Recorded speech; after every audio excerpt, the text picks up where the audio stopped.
On Christmas morning in 2007, Jenna, her husband Paul, and their 2 children were in the living room unwrapping gifts. Everything was pretty normal until one of the kids noticed an unmarked package beneath the tree. It was a plain cardboard box with a single ribbon wrapped haphazardly on the top with no name or who it was from. Jenna looked at Paul and asked if it was from him. Confused, he looked at it and told her no. They both exchanged puzzled looks at each other and thought maybe it could have come from one of the neighbors next door, being that they exchanged keys just to let their kids in after school while they were at work. The son, who was excited to open another gift, started ripping away the paper and opened the box.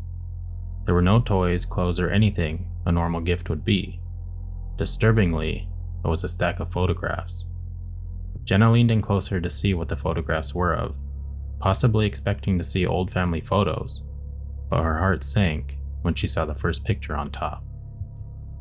It was a picture of their whole family taken from the front yard through the window from the night before, while they were all sitting in the living room watching a Christmas movie.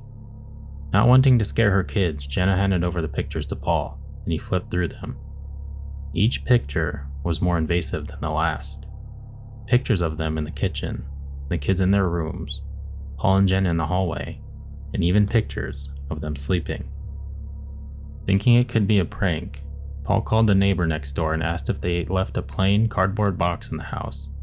The neighbor said no, which ended up being the entirety of the conversation. After the quick conversation with the neighbors, Paul decided to call the police. While they waited for the police to arrive, Jenna and Paul checked every lock, door, window, and room, but strangely, there was no sign of forced entry. Jenna and Paul explained what happened when the officers arrived and showed them the pictures. Just like Jenna and Paul, they checked the entire house for forced entry and didn't find anything. They even looked outside and still, there was no sign of anyone even being there the night before.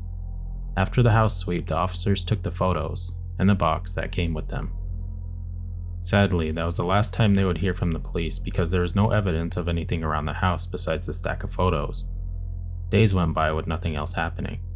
No further packages, and once again, no evidence of someone being around the house.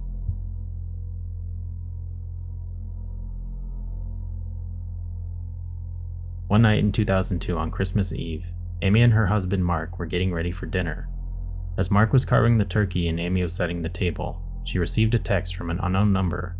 It said, "Merry Christmas, see you soon." She ignored it, thinking it could have been a wrong number, and went back to setting the table. A few minutes later, she received another text that said, "Can't wait for tonight, hope you're ready." Not thinking much of it, she showed Mark the text, and she decided to text back telling the person they had the wrong number. Almost instantly, she received a text again that said, "Oh, I know exactly who I'm texting." She showed Mark her phone again, and while he was holding the phone, another text came in. "Dinner smells great. You have a nice tree, too." They both left the kitchen and checked every window.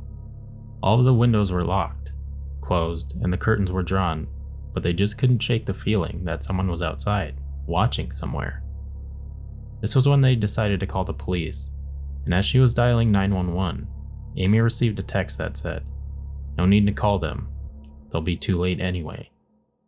When she was on the phone with the operator, trying to explain everything, another text came in. The kids look adorable in their pajamas. Right away, Mark ran to the closet and grabbed a baseball bat and told Amy to check on the kids. Thankfully, they were safe, but they kept checking every door and window to make sure no one was around. Oddly enough, they couldn't see anyone. Finally, the police arrived and 2 officers showed up. One officer walked around the house while the other checked outside. Disturbingly, there was no sign of anyone around. There weren't even footprints in the snow. Since nothing actually happened, the officers couldn't do anything but patrol the neighborhood for the night. As soon as the police left, Amy received one last text that said, "Merry Christmas, I'll see you next year."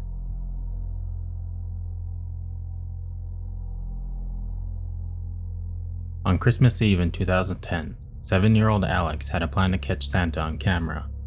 He was bursting with excitement while carefully positioning an old smartphone in the living room his mother Sarah had given him. While explaining to his mother, Sarah, and his dad, Caleb, what exactly he was doing, they both told him that Santa only comes if they are asleep, so he needs to hurry off to bed. He ran to his room and within minutes, he was out cold. That night, Sarah and Caleb finished some last-minute gift wrapping, turned off the lights, and finally went to bed as well.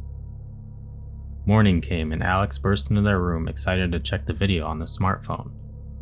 As early as it was, they groggily followed their son to the living room, where he set up his smartphone. He pressed play, eyes wide with anticipation, hoping to catch Santa dropping off presents. The video began and the room was empty. You could only see the lights of the Christmas tree and the glow around it. Then something moved. It was a shadow near the edge of the frame of the video. Sarah and Caleb grabbed the phone from Alex to get a better look. The video kept playing and the shadow shifted. And then a figure stepped into view. It wasn't Santa. It was a man, dressed in dark clothes with his face obscured by a hood. He just stood there, staring at the tree. He walked softly around the room, barely making a sound. The video showed he bent down, picked up a cookie, and ate it. What's even more disturbing is that he did all of this while keeping his eyes fixed on the hallway leading to their bedroom. Every time his face was in the video, Caleb paused it to try and get a better look at who was in their house last night, but it was too dark. They had no idea how he got in because they remembered locking the doors when they got home. Caleb finally decided to call the police, and all Sarah could do was keep watching the video, terrified thinking that someone was actually in their house while they slept.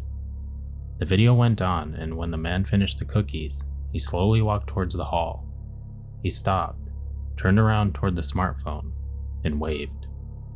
After waving, he carefully walked toward the phone and cut the recording. The police came in minutes, searching every inch of that house. They couldn't find any signs of forced entry and nothing was missing, just half-eaten cookies. That is until they saw where this person could have come from, the basement. When police went down to the basement, they saw old clothes, a sleeping bag, food wrappers, and an old dirty mattress in a dark corner, surrounded by old boxes that was unnoticeable without a flashlight. It turned out that someone had been living in their basement for some time and had been getting in through the exterior door.